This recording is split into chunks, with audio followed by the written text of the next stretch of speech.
A few months ago, a couple went on a very expensive 6-day cruise with their baby and toddler.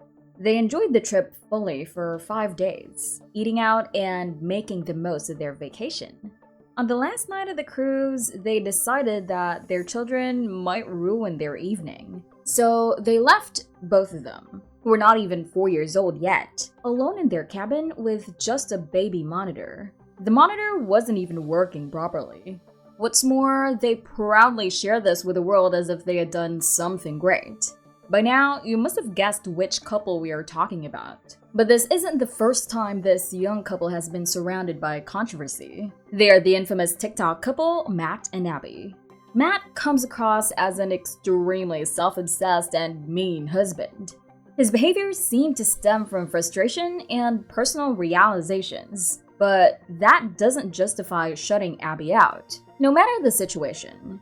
He threw tantrums like a 13-year-old boy, and he constantly complained about feeling unappreciated. Unappreciated of what? I don't think he does anything rather than give me vibes.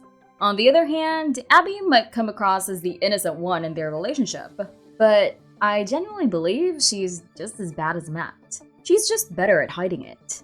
In any clip featuring the kids, she looks completely disengaged, as if she wants nothing to do with them. What kind of mother behaves like that? But before we get into that, let's take a moment to learn about their life as who they really are. Hello again. Welcome back to our channel. Today, we're going to talk about the most hated couple on the internet, Matt and Abby. Matt and Abby Howard's journey is one of rapid rise, calculated content creation, and the complicated reality of being influencers who share their family life with millions. Their story began in the heartland of America, and over the course of a decade, evolved into one of the most talked about social media influencer couples. Matt and Abby's story starts back in 2013 in St. Louis, Missouri. Abby was raised in a smaller house and came to St. Louis to pursue her passion for performing arts. They both met while working together on a local theater production of Mary Poppins. Abby was part of the ensemble cast, and Matt was also involved in the production. Their friendship sparked immediately. For 3 years, they were just friends, staying in touch despite going to different high schools and living hours apart. They often talked on FaceTime for hours and made regular trips to visit each other, building a bond that many young people today might find hard to maintain over distance. In 2016, their friendship officially blossomed into a romantic one. They both ended up attending Missouri State University. This proximity allowed their relationship to grow stronger.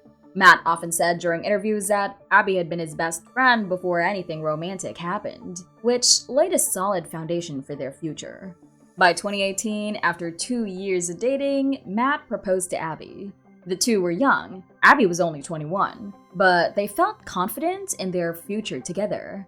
They credited a lot of their decision to the fact that they had strong support systems in place and had been preparing for their next steps in life together. Their wedding followed soon after, in July 2019. At this point, they were like many young married couples, recently graduated from college and figuring out their career paths. But they had a twist. Both were passionate about creating content, and they saw an opportunity to share their life story with the world. The couple launched their YouTube channel shortly after they got married. Early videos were simple and relatable, like day in the life vlogs, story times about their relationship, and advice videos for other young couples. They found an audience, but their following was modest at first. Then came the TikTok boom. In 2020, the COVID-19 pandemic forced millions to stay home. People were bored and looking for new content, and TikTok became the app of choice for entertainment. Matt and Abby seized the opportunity and joined the platform at the perfect time. They produced engaging videos, ranging from dances and relationship skits to candid reflections on young marriage, and quickly gained momentum. Their undeniable chemistry and polished yet relatable content resonated with audiences, leading to a rapid increase in their followers. By 2024, they had amassed over 5 million TikTok followers and more than 1 million YouTube subscribers. Positioning themselves as a wholesome, relatable couple offering glimpses into real life, Matt and Abby reached a significant milestone in both their personal lives and content journey in 2022. They announced Abby's first pregnancy. The heartfelt announcement deeply connected with their audience. Their fans, who had been following their relationship since college, were overjoyed. Their first child, Griffin, was born in July 2022. Almost immediately, their content shifted. They became parent influencers. They shared Abby's pregnancy journey, the birth vlog, and the ups and downs of new parenthood. Their honesty about sleepless nights, diaper blowouts, and the changes in their marriage made them even more relatable to their audience. But the pivot to parenting content also marked the beginning of more intense scrutiny. In 2023, Abby announced she was pregnant again, barely a year after giving birth to Griffin. Their second son, August, was born in August 2023. Some fans celebrated their growing family, but others raised eyebrows. Critics questioned whether Matt and Abby were rushing to expand their family too quickly. Rumors circulated that Abby's second pregnancy was unplanned, and some accused them of using their children as content. Matt and Abby addressed this directly on their podcast, The Unplanned Podcast. They insisted both pregnancies were planned, and that they were excited to grow their family. They also pushed back against accusations that they were using their children for views, claiming they were simply sharing their authentic life experience. But as their content increasingly focused on their family, including intimate moments with their children, a vocal minority of followers and parenting experts began to question how much was too much to share online. Matt's insecurity really showed when he talked about Abby's body after childbirth, specifically mentioning how things felt different. That should have been a private matter, but he shared it publicly, framing it as a test for their relationship. Their experience at the hospital wasn't ideal either. Abby was eager to leave the same day she gave birth, but the hospital required a minimum 48-hour stay for a C-section. He was describing this as a challenge for their marriage. At first, Matt acted as if the C-section was an easy process, but people found that attitude confusing, especially since he knew how tough it was for Abby. Instead of focusing on her struggles, he seemed more fixated on his own perspective. After the birth, Matt was unusually quiet. He admitted feeling overwhelmed, realizing that his career goals would have to take a back seat. While his emotions were valid, his way of handling them wasn't. His silence made Abby feel unsupported, and rather than reassuring her, he unintentionally brought her down. It almost felt like he expected her to ignore her own suffering because his emotional stress was more important. Of course, a husband's journey through fatherhood is stressful, and discussing that is necessary. But maturity is about balancing both partners' experiences. Matt, however, came across as immature. Abby, on the other hand, showed so much patience and kindness. She made a lot of sense in this episode. Pregnancy is hard, birth is hard, and breastfeeding is hard. It must be exhausting to go through all of that with a partner who wasn't supportive. She probably expected Matt to be there for her, but instead, he was caught up in his own issues, giving short answers, pushing formulas when he knew how she felt about it, and overall making her feel unheard. One of the cringiest moments was when Matt made Abby sit and listen to his new song on the way to the hospital before she gave birth, and even filmed it. That moment summed up everything. He was focused on himself while she was about to go through something life-changing. A quick scroll through their social media makes it clear. Abby often seems like she just wants a breather, but Matt, ever the documentarian, keeps the cameras rolling. At this point, his behavior feels selfish, and it's frustrating to watch. Fast forward to 2024, and Matt and Abby weren't just online personalities. They were a full-fledged brand. They signed lucrative brand deals, promoted family-friendly products, and turned their podcast into a profitable venture. Their income came from multiple streams: YouTube AdSense, TikTok Creator Fund, sponsorships, merch sales, and live events. Their podcast became a major part of their brand. On the Unplanned podcast, they discussed everything from marriage dynamics and parenting struggles to mental health and controversial opinions about family life. Some episodes tackled difficult subjects like Matt's ADHD diagnosis and how it affected their marriage. They were praised for their transparency, but that openness came with a risk, as the line between personal and performative often blurred. In mid-2024, Matt and Abby sparked controversy with a decision about Father's Day. In an episode of the Unplanned podcast, they discussed how they were boycotting Father's Day that year.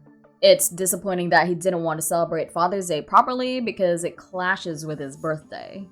Here's the story. They had just returned from their baby moon in Mexico, a trip that, in a way, already served as an early birthday celebration for Matt. But no. We're talking about Matt here. He wanted a proper birthday celebration, and not just any celebration. He expected a grand surprise party from his 8 months pregnant wife. And Abby delivered. Despite being heavily pregnant, she went all out to organize a party for her teenage-at-heart husband. They invited family, grilled some food, and enjoyed cake. But was Matt satisfied? Not quite. He was upset because he had to grill on his own birthday. Seriously? Many dads would happily man the grill on their big day. They decided to skip celebrating Father's Day altogether and instead focus on Matt's birthday in September. The announcement caused a stir. Many followers criticized the decision as petty and immature, arguing that Matt was dismissing the importance of celebrating fatherhood, especially when Abby had celebrated Mother's Day with much enthusiasm. Critics accused Matt of making the day about himself rather than embracing his role as a dad. Parenting blogs and TikTok commentators weighed in, debating whether the move reflected deeper issues in their dynamic, or was simply an example of influencer entitlement. Matt and Abby stood by their decision, insisting it worked for their family. But the backlash was significant. Shortly after, Matt and Abby shared another personal detail on their podcast. Matt had moved out of their shared bedroom and was sleeping in their walk-in closet. The reason? Well, Matt's ADHD and anxiety made it difficult for him to sleep soundly, and having his own space helped him recharge. This revelation received mixed reactions. Some applauded their honesty about neurodivergence and mental health. Others speculated that their marriage was in trouble, and that they were trying to spin a separation as a lifestyle choice. Matt explained that the arrangement improved their relationship because he was better rested and less stressed. But one thing is that Matt himself said that he dragged the bed from the guest room to the closet. But strangely, his wife Abby backed him up. She insisted that their marriage was stronger because they were addressing his needs. Still, some followers remained skeptical. Then comes the biggest controversy of their career, which erupted in September 2024. Matt and Abby took a 6-day cruise with their 2 young sons and extended family. During the trip, they shared a story on Instagram explaining that they had been eating dinner while their sons slept alone in their cabin. Abby mentioned that they had left an iPad running FaceTime on the boys so they could monitor them from afar, since baby monitors didn't work well on the ship. Followers were quick to call them out. Many accused them of neglecting their kids by leaving them unattended. Critics said FaceTime wasn't a reliable way to monitor sleeping toddlers and that they were putting their children at risk. Media outlets quickly picked up on the story, with headlines like "Influencer couple leaves kids alone on cruise" circulating online. Commentators on TikTok and YouTube debated whether what they did was reckless, or if it was a parenting choice blown out of proportion. At this point, their desperation for attention is glaring. Who can forget that Matt once chose to film inside a public bathroom, propping his phone on the counter and leaving it recording while he went into a stall, completely disregarding the fact that he was capturing random strangers in a vulnerable space, a public bathroom. Then there's the issue of their irresponsibility as parents. Anything could have happened while they left their kids alone in that room. Sure, they could see them through a monitor, but that doesn't change the fact that they were physically absent.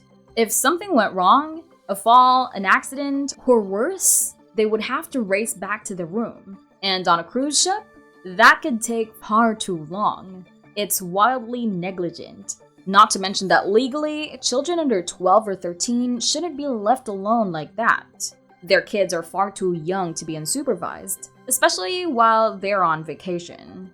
If they were unhappy or restless, that should have been the priority. You figure something else out. You bring dinner back to the room, you adjust your plans. That's what responsible parents do.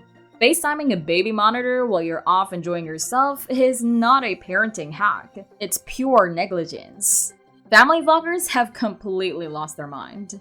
They treat every aspect of their lives as content, to the point where they can't even recognize when they're being reckless. When you start seeing your kids as part of your brand rather than human beings who depend on you, you're bound to make choices that put them at risk. These children are not performing monkeys, yet their parents willingly expose every misstep, every failure, and then act surprised when people criticize them. Family vlogging isn't new, but over the last decade, the number of people cashing in on their kids has skyrocketed. We're going to hear some heartbreaking stories in the coming years when these children turn 18 and realize how much of their childhood was put on display just so their parents could chase internet fame. And what about the cruise line? What do they think of all this? It's hard to imagine any family-friendly brands wanting to associate with them after this. Every parent knows that once a child starts crawling, you have to be within arm's reach at all times. Do they really expect us to believe they were glued to those baby monitors the entire time they were gone? And what kind of message does this send to potential predators who come across their content? They might as well be handing out an open invitation. As much as I hate to say it, because those kids deserve better, this whole situation screams, come and get them. The fact that they even packed baby monitors raises another question. Did they plan on leaving the kids alone from the start? If they had no intention of doing so, would they have even brought them? It's baffling. Anyone who has been on a cruise knows it takes anywhere from 10 to 20 minutes to get back to your cabin from the dining area, especially if your room is on a high floor. It's not like they were next door. And the worst part? They broadcasted this to the entire world, essentially advertising that their kids were alone. They may as well have left the door unlocked for a stranger to walk right in. To make matters worse, the kids weren't even in the same room. Abby and Matt claim they FaceTimed the baby monitors, but that does nothing to erase the fact that cruise ships are massive, packed with thousands of people. If something had gone wrong, it wouldn't have been a quick dash to their suite. Under mounting pressure, Matt and Abby addressed the controversy on TikTok. They insisted their children were never left unattended, explaining that a family member was always nearby and that the FaceTime monitoring was an added precaution. Matt, visibly frustrated, said in a video, "We had someone with our kids at all times, period." Abby acknowledged the concerns, admitting they made a mistake by sharing the story without context. They also emphasized learning a valuable lesson about how easily their actions could be misunderstood. Despite their clarification, public trust was shaken. Some followers believed their explanation. Others remained convinced they had been negligent. Parenting experts weighed in, with some arguing that influencers like Matt and Abby were normalizing risky parenting choices in the name of content. This controversy led Matt and Abby to reassess how much they were willing to share online. They announced that they would be more cautious about posting details involving their children moving forward. In an episode of the Unplanned podcast, they reflected on the backlash. Matt said it was a huge wake-up call, and Abby agreed they had to be more mindful of how their content was perceived. In the midst of their controversy, Matt and Abby turned to other public figures for advice. They hosted Jill, Ginger, and Joanna Duggar on their podcast to talk about growing up under the microscope. The Duggar sisters shared their perspectives on being part of a reality TV empire and how it shaped their views on privacy and parenting. This conversation gave Matt and Abby and their audience some insight into the long-term effects of growing up in the spotlight. It also underscored their commitment to adjusting their public presence to protect their children's future. As of early 2025, Matt and Abby continued to produce content, but at a slower pace. They are focused on building their podcast and taking on fewer sponsored posts. They've hinted that they want to create more boundaries between their personal lives and their influencer career. But despite their so-called efforts, every video they post with their kids seems more like a performance of stress rather than genuine engagement or gratitude for their children. Some people are even convinced that they are leaving California because the child protection laws are getting stronger there. And if this is true, then they're both very horrible parents who have no talent of their own and are just using their children to make money. So that's it for today. Take care and thanks for watching to the end.